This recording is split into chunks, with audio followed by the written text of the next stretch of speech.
Hello students. अब चलिए एक एग्जाम्पल लेते हैं लद्दाख का और केरल का, और इन एग्जाम्पल्स के सहारे आपको और ज़्यादा क्लियर हो जाएंगी ये चीज़ें। अब चलिए सबसे पहले मैं आपको दिखाता हूँ लद्दाख है कहाँ पे। तो जिस तरीके से आप देख रहे हैं ये पूरा मैप है, और ये रहा इंडिया, ये रहा पूरा एशिया, इधर यूरोप, इधर अफ्रीका। लद्दाख जो है वो है इंडिया के, जैसे यहाँ पे यहाँ तक इंडिया आया है, लद्दाख है इंडिया के जम्मू कश्मीर के ईस्टर्न रीजन में, मतलब करीब इस एरिया में लद्दाख है।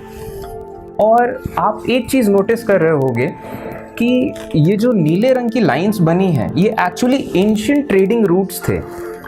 हज़ारों सालों से जो ट्रेडर्स थे वो यूरोप से सामान खरीदते थे और उसको फिर इस रास्ते से लाते थे, इंडिया में सामान बेचते थे, इंडिया से सामान खरीदते थे और फिर उसके बाद चाइना चले जाते थे।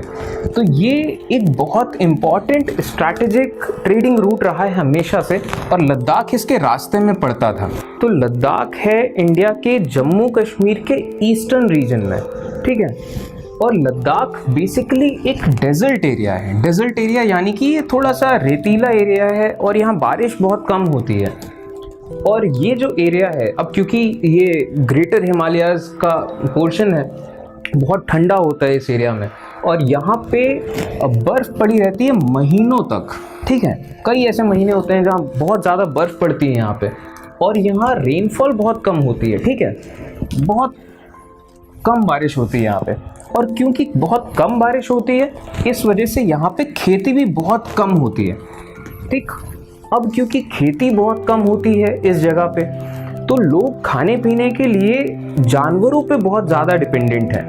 मतलब वो मीट और मिल्क प्रोडक्ट्स बहुत ज़्यादा कंज्यूम करते हैं क्योंकि एग्रीकल्चर कम है। और ये तो रही खाने की बात। अब पानी की अगर बात करें तो ड्रिंकिंग वाटर का जो मेजर सोर्स है लद्दाख में वो है मेल्टिंग स्नो। जब बर्फ़ पिघल रही होती है उसका यूज़ करते हैं लोग यहाँ पानी पीने के लिए।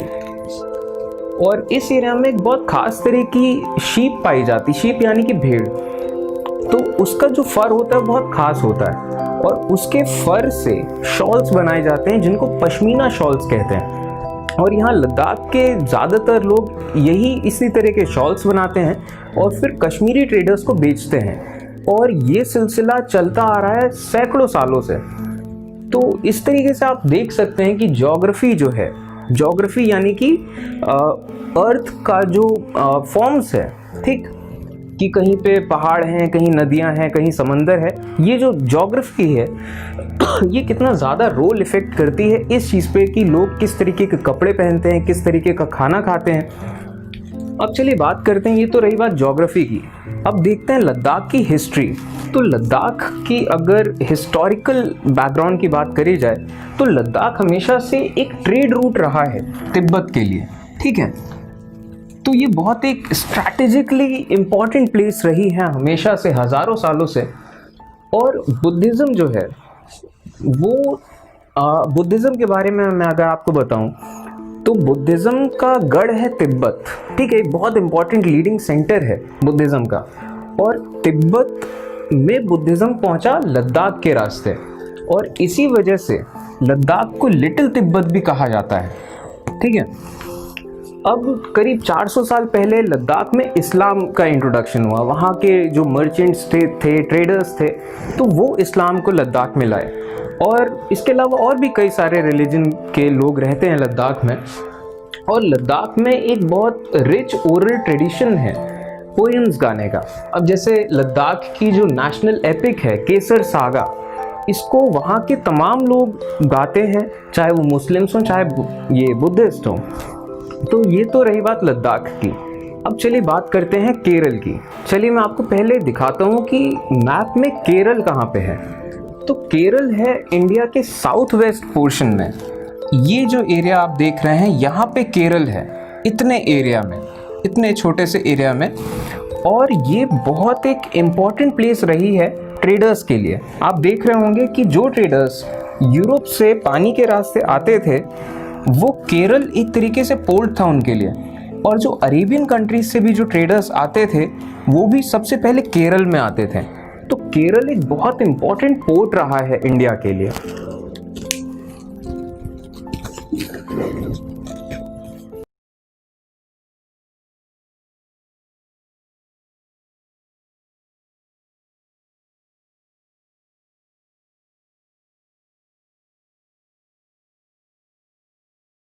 अगर केरल की ज्योग्राफी की और बात करी जाए तो केरल के एक तरफ समंदर है और केरल के दूसरी तरफ हिल्स हैं, ठीक है। और केरल का जो पूरा स्टेट है, यहाँ स्पाइसेस बहुत अच्छे होते हैं, तमाम तरह के स्पाइसेस, जैसे कि पेपर मतलब मिर्च, और क्लोव्स मतलब लौंग, और कार्डमम यानी कि इलायची। तो इस तरीके के बहुत स्पाइसेस होते हैं केरल में, बहुत अच्छी क्वालिटी के स्पाइसेस होते हैं। तो इस वजह से केरल एक बहुत मतलब इम्पॉर्टेंट हब रहा है, बहुत अट्रैक्टिव प्लेस रहा है ट्रेडर्स के लिए, ठीक है। ट्रेडर्स हमेशा से केरल में आते थे, वहाँ से उनके मसाले लेकर पूरी दुनिया में लेके जाते थे। तो केरल एक बहुत इम्पॉर्टेंट पॉइंट रहा है उनके लिए। और इसी तरीके से जो सबसे पहले जो ट्रेडर्स थे वो थे ज्यूइश एंड अरब ट्रेडर्स। सबसे पहले ये लोग केरल में आए थे करीब 2000 साल पहले, जब जीसस क्राइस्ट जिंदा थे, ऑलमोस्ट उसी टाइम के आसपास सेंट थॉमस इंडिया आए थे क्रिश्चियनिटी का पैगाम लेकर।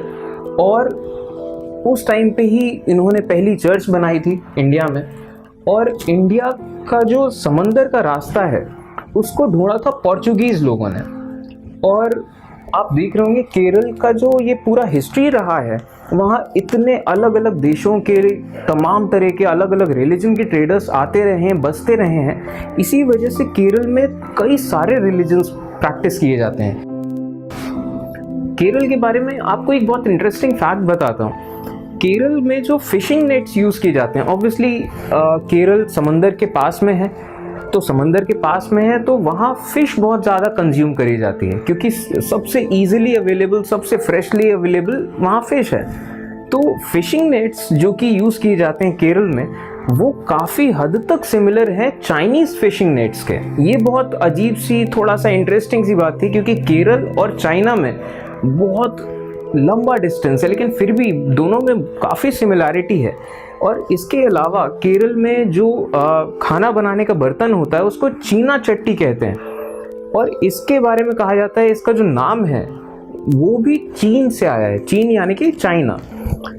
अब केरल में इसके अलावा चावल भी उगाया जाता है, और लोग चावल खाते हैं, फिश खाते हैं, वेजिटेबल्स खाते हैं, तमाम चीज़ें जो भी उस सी शोर वाले एरिया में मिलती हैं। तो यहाँ से हमने देखा कि केरल और लद्दाख दोनों कितना दूर हैं। एक हिंदुस्तान का एक कोना है, एक हिंदुस्तान का दूसरा कोना है, लेकिन फिर भी दोनों की जो हिस्ट्री है वो काफ़ी हद तक सिमिलैरिटी है उसमें, क्योंकि दोनों ही जगहों में दूर दराज के देशों के और अलग अलग टाइप के ट्रेडर्स आते जाते रहे हैं।